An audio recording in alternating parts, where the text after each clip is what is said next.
my name is Alexandra Mattison, and today we're going to be discussing the behind the scenes for Sally and the Pangolin. Okay, so everything about Sally and the Pangolin is a little bit different from all my other books, and so I thought, why not today be a little bit different and have my hair up and yeah, let's do this. Okay, so basically, this book I wrote.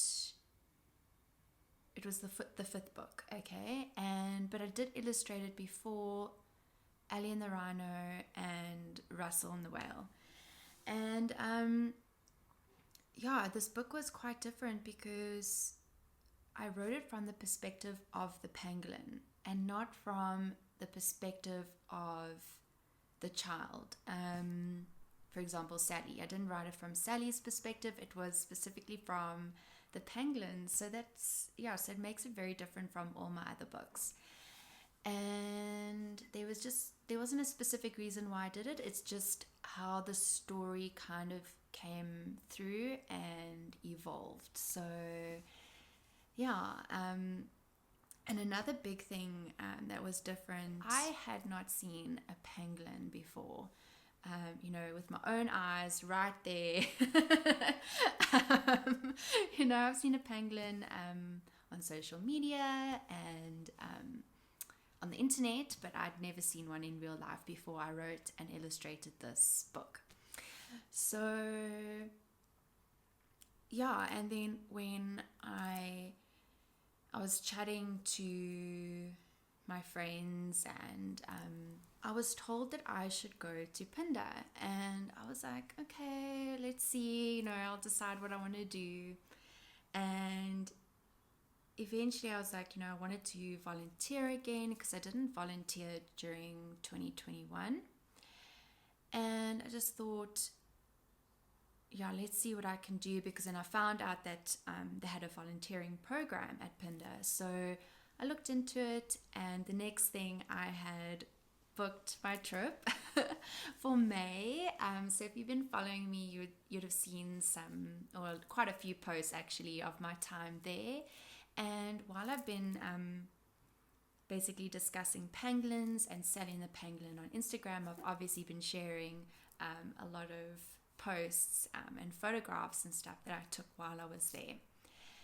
And this trip it was quite interesting because firstly, it was right after the flooding in KZN, and I was told that there was no road. That there was no road, I wasn't going to be able to get there. I was freaking out, but luckily the lady that I was talking to and arranging my volunteering trip with, she was amazing. If I remember correctly, her name is Jackie, and she promised me that there was a road. And she really put my mind at ease. So I mean, everything about and beyond and Pindar has just been like amazing. Everyone's so friendly, and really put my mind at ease, though my mom was still a bit concerned. So she was like, drive my car, because her car has that all-wheel drive capability. So I was like, okay, fine. And I went, and it was all good. There definitely was a road. Parts of the road did have quite a few potholes, but I navigated those quite easily. And yeah, I made it safely to Pindar. And literally within the first half an hour of being there, I got to assist with the soft releasing of two pangolins named Gaia and Darwin. It was just honestly the most amazing experience. And when you volunteer, it's like the luck of the draw. So I did 7 nights. So for the 7 nights stay that I was there, I might have just only done wildlife monitoring. I was so lucky that Gaia and Darwin were misbehaving and not finding burrows to sleep in at night. And so when I arrived, I was involved in their soft release. otherwise, they don't always get new pangolins in to be rewilded and released. So, you might not, if you volunteer there, you might not get that opportunity. But as I said, like, I was really lucky to have been involved in that. And then also another thing was, it just happened to fall on the week that I was there, literally the day before I left. Some of the guests had bought the rhino experience, and as we were like volunteering, we got to be involved as well in the dehorning of a rhino. So that was like it was like winning the lotto, I think. Getting to see the pangolins and dehorning at Phinda. So yeah, I was really, really grateful. And also through the monitoring and doing what we did, like, I actually even got to see the big five. So I know that that's also quite special. Yeah. Now, back to, I guess, the soft releasing. So what that kind of entailed was that they would sleep in crates, like these pangolin friendly wooden box crates at night. And then when they woke up during the day, we would then go and take them out to the bush. We would then put them where a burrow is so that they can get used to burrows, and see if they like that one. And then we would also then take them to an anthill, and then we would make sure that they started eating, and then we would leave, go and monitor. And then later in the evening we would come back. They would then be weighed and then put back into their crates. I think that first night Gaia actually found a burrow, or it was the second night, I'm not too sure. But yeah, she found a burrow first, and started sleeping in burrows at night. So she started staying out at night. So seeing her that first day was also quite lucky, because we didn't see her for the rest of the time that I was there. As the monitors would just go and walk into the bush and find her burrow, using the telemetry system, and they would go and weigh her, and we would stay on the game vehicle. But Darwin, he was a bit more, I don't know, I think he just enjoyed being taken care of. He enjoyed the being pampered. So it took him a little bit longer, but then eventually he also started staying out finding burrows to sleep in at night.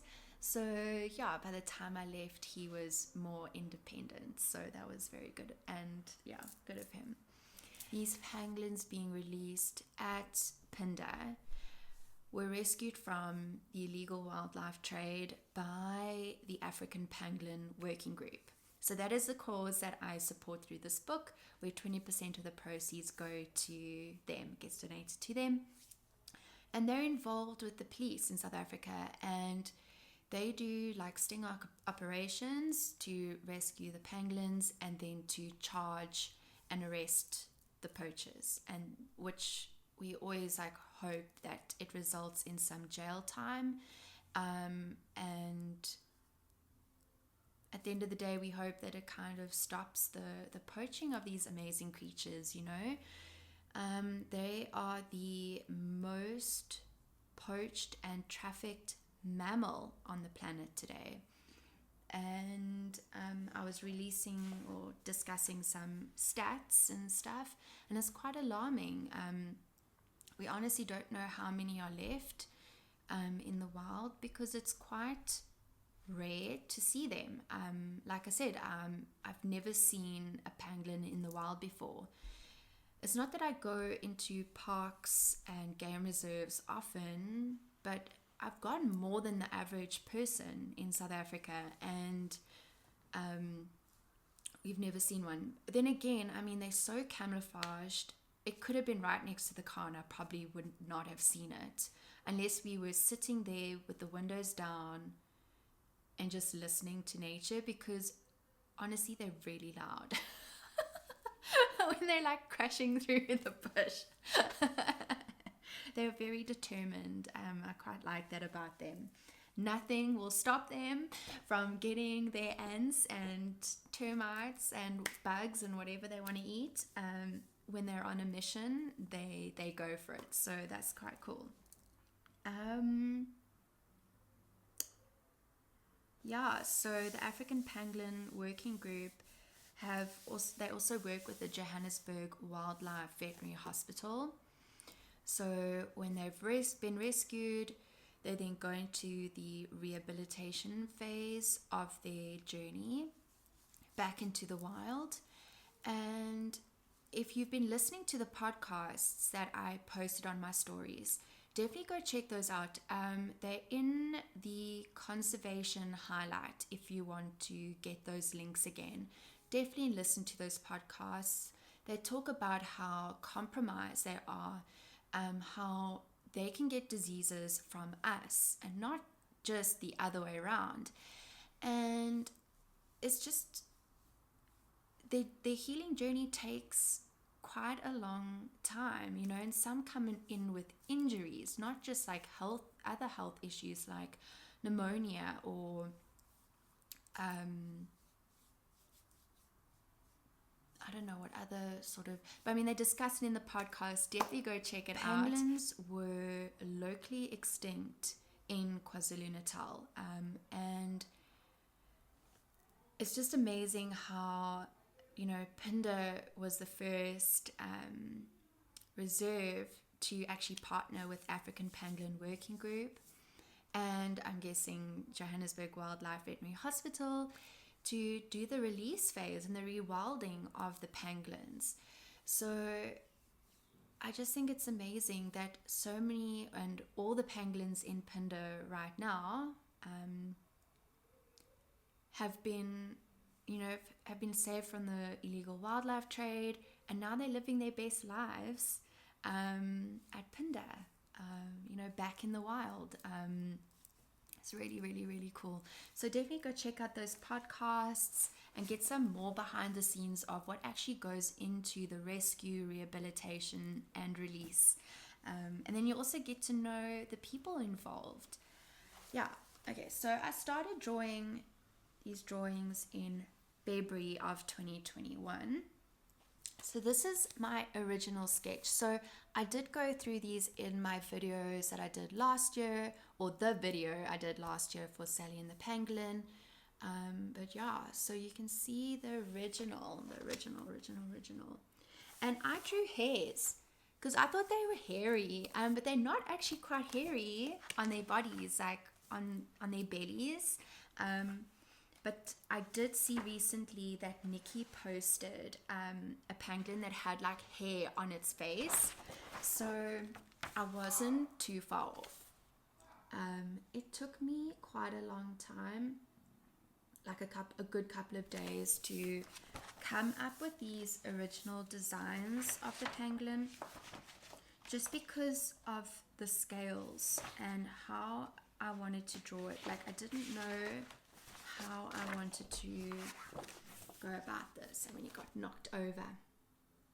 I hope you've been enjoying all the posts that I've posted this time, because it's not over a month, it's over a longer period of time now.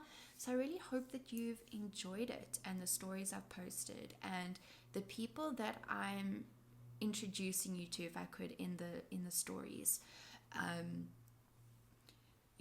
All the people that work at African Pangolin Working Group, and and then the people at Phinda. There are so many amazing people involved in the rescuing, rehabilitating, and the rewilding of these pangolins. So yeah, definitely check out those podcasts, please. I know they're long, but it's well worth a listen. So thank you so much again, and bye for now.